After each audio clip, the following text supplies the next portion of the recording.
میرے بھائیوں، بزرگوں، دوستوں، آدمی کی زندگی بہت تھوڑی ہے۔ عقل مند آدمی اس سے فائدہ اٹھا لے عاقبت کے بنانے کے، اور یہ آخری امت ہے۔ اب اس کے بعد کوئی دوسری امت نہیں آئے گی، نئی شریعت نہیں آئے گی، نئی کتاب نہیں آئے گی۔ یہ امت آخری ہے اور عمر بھی بہت تھوڑی ہے اس کی۔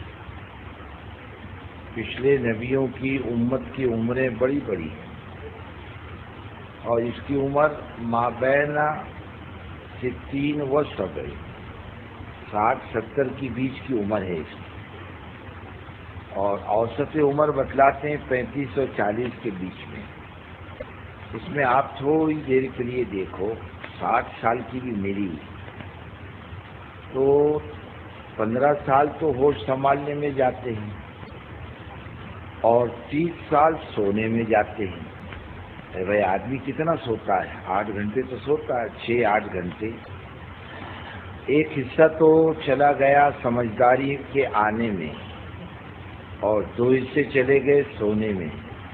کتنا بچا؟ 1 حصہ۔ اب اس میں شادی بیاہ ہے، کمانا ہے، خرچ ہے، پھر اعمال کی تیاری بھی ہے۔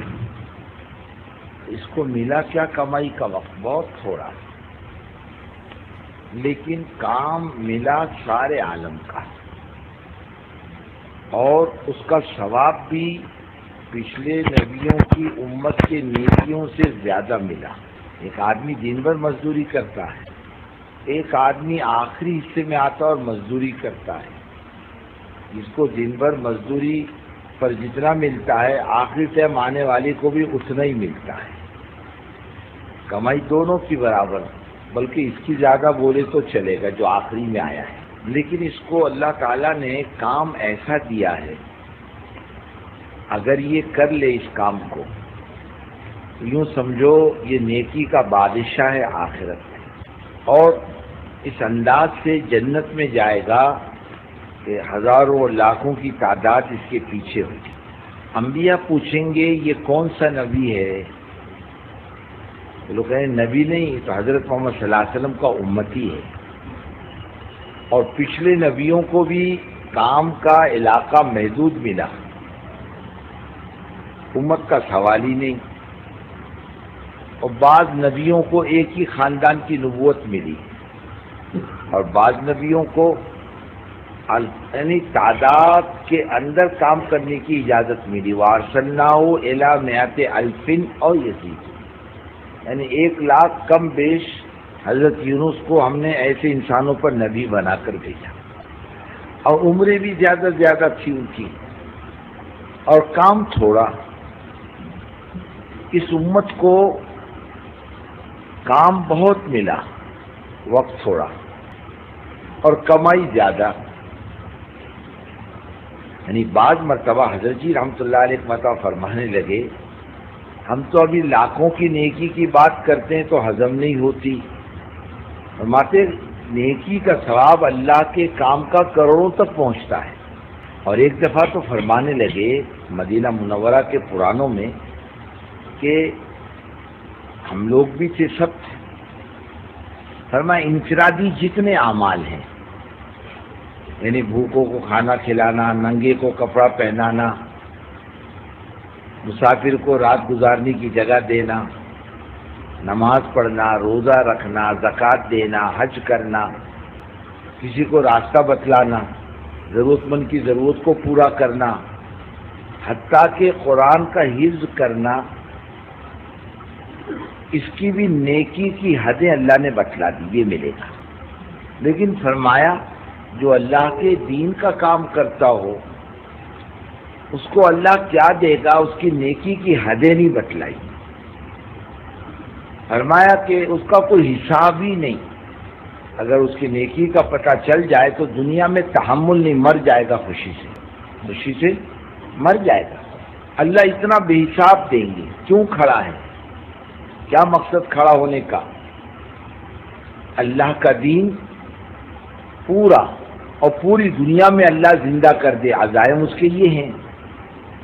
اللہ کیا دیں گے، اس کا کوئی حد و حساب ہے؟ ایک لفظ سبحان اللہ کی نیکی کی گنتی نہیں کر سکتا. لفظ سبحان اللہ، ایک آدمی سبحان اللہ کہتا ہے نا، حدیث پاک میں اس کا ثواب کتنا بتلایا؟ 1 ارب غلام آزاد کرنا. 1 ارب غلام کی قیمت کیا؟ کہ 48,000 درہم، اور 1 درہم پاؤ تولہ چاندی. تو بتاؤ کتنا تولہ چاندی ہو گئی؟ 12,000 تولہ. 1 تولے کا بھاؤ کیا ہے دنیا میں اس وقت؟ 1 تولہ چاندی خریدنے جاؤ گے تو کتنے پیسے دینے پڑیں گے؟ ارے بولو نا، کتنے؟ نہیں، 1 تولہ چاندی کا 70-80 روپے تولہ ہے، اور 12,000 تولے کا بھاؤ. یار بولو نا، حساب آتا کہ نہیں؟ ہاں، 8,60,000. اور 1 نیکی کا بدلہ 10 کا ملے گا. من جاء بالحسنہ فلہ عشر امثالہا. 1 نیکی کرے گا بدلہ کتنا ملے گا؟ 10. تو کیا ہوا؟ ارے بولو نا. ہاں، 8 کروڑ. اور یہی سبحان اللہ اللہ کے راستے میں نکل کر بولو، یعنی 7 لاکھ گنا زیادہ. اور نیکی کا ثواب، اعمال کا ثواب اللہ کے راستے میں 7 لاکھ سے 700 گنا زیادہ ثواب ملتا ہے. کوئی آپ کا کیلکولیٹر اس کا حساب کر کے بتلا دے لفظ سبحان اللہ کی نیکی کا؟ اتنا بابرکت بول ہے. اور پورا دین، ایمان، نماز، روزہ، زکوٰۃ، حج اور اس کے متعلق جتنے اعمال ہیں اللہ سب کو زندہ کر دے. تو ایک نیکی کا حساب لگاؤ تو بزرگوں کوئی دنیا میں حساب نہیں کر سکتا، اور اللہ کھول دے تو خوشی کے مارے زندہ نہیں رہ سکتا. ایک آدمی کو بتلایا تھا نا، دیہاتی تھا بیچارہ، اس کی لاٹری نکلی 5 لاکھ کی. کتنی؟ 5 لاکھ کی. اب مسلمان کی سمجھ میں یہ آتا 1 روپیہ بھرو تو 7 لاکھ لاٹری میں ملتے، اور اللہ نیکی 7 لاکھ دیتے تو اس کی سمجھ میں نہیں آتا. خدا جانے لاٹری والے کو مالدار سمجھتا کہ خدا کو مالدار سمجھتا. 5 لاکھ ملے اس کو لاٹری میں. اب ایجنٹ کو بھیجا کمپنی نے کہ بابا دیہاتی ہے ایک دم مت بول، 5 لاکھ مل گئے، تھوڑا تھوڑا بول اس کو کہ تیرے کو 10,000 ملیں گے تو کیا کرے گا، 20 ملیں گے تو کیا کرے گا. دیہاتی تھا، بولے بابا وہ اپنے بیل چھڑا کے لوں گا، پھر زمین گیروی رکھی ہوئی اس کو نکال کے لوں گا. 30,000 ملیں گے، میری مکان کی چھت غلطی ہے اس کو ٹھیک کر کے لوں گا. بولے 50,000 روپے ملے تو بولے بازو والے کا کھیت لوں گا. 1 لاکھ مل گئے تو میری بیٹا بیٹی کی شادی کروں گا، اور 2 لاکھ مل جائے پھر گاڑی لوں گا. اب بیان کرتے کرتے اس کو کہاں تک لایا؟ 5 لاکھ. بولے 5 لاکھ روپے ملیں گے تو بولے 50,000 تیرے کو دے دوں گا. میرے کو دے گا، وہی مر گیا ایجنٹ.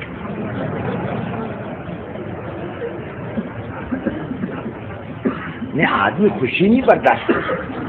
تاریخ کی کتابوں میں لکھا ہے ایک شاگرد استاد کی طلب میں وہاں جا رہا تھا، تاشقند، سمرقند، بخارا.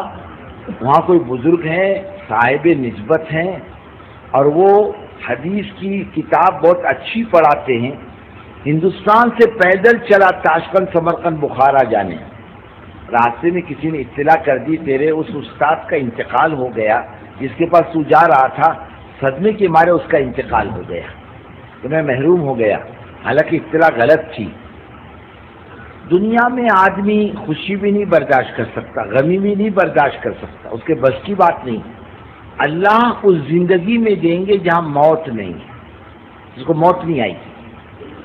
اور یہ جو کام ہے بزرگوں ایمانداری کی بات ہے. یہ کوئی وعظ و نصیحت کی مجلس نہیں ہے تو آپ کو نصیحت کی جائے، بلکہ ایک کام کی مجلس ہے کہ امت کو فکر دلائی جائے دین کی. اس امت کو دین کی طرف متوجہ کیا جائے کہ بھائی تو دیکھ، تو اکیلا ذمہ دار نہیں اپنی زندگی بنانے کا. اللہ نے سارا عالم تیرے کو دے رکھا ہے کام کے لیے. جا خدا کا پیغام دے کے جہاں تک تیرے بس کی ہو جا، اور جہاں تیرے بس کی نہیں ہوگی اللہ اپنی قدرت سے اپنی بات کو پہنچا دے.